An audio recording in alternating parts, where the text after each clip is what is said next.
জাপানের একটা সেনাবাহিনী তার ট্রেনিং শেষ করে তার পরিবারের জন্য এক নীরবতা সোজা হয়ে দাঁড়িয়ে আছে। তার পরিবার তাকে আসলো না তাকে শ্রদ্ধা জানাতে। সবাই ভিডিওটা দেখেন।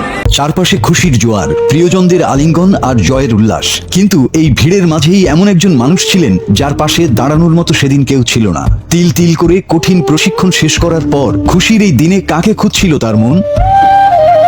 ইন্দোনেশিয়ান আর্মির সৈনিকদের প্রশিক্ষণের সমাপনী অনুষ্ঠান। চারপাশটা ভালোবাসার মানুষে ভরপুর। মা বাবা, ভাই বোন কিংবা জীবনসঙ্গীর ভিড়ে এক জওয়ান দাঁড়িয়ে রইলেন সম্পূর্ণ একা। দূর দূরান্ত থেকে কেউ আসেননি তার এই বিশেষ দিনে। ইউনিফর্ম পরা কঠোর এক জওয়ান তখন নিজের ভেতরের হাহাকার আর একা একা বুক চিরে বেরিয়ে আসা দীর্ঘশ্বাসকে পাথর চাপা দিয়ে শক্ত হয়ে দাঁড়িয়ে থাকার চেষ্টা করছিলেন।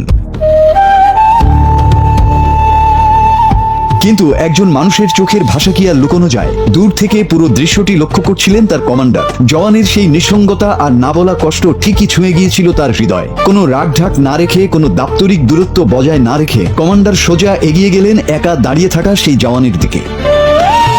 প্রথমে নিজেকে শক্ত রাখার চেষ্টা করেছিলেন এই জওয়ান, কিন্তু নিয়ম কিংবা পদের দেওয়া দেওয়াল ভেঙে যখন কমান্ডার এসে তাকে নিজের বুকে জড়িয়ে ধরলেন, ঠিক তখনই আর নিজেকে ধরে রাখতে পারলেন না তিনি।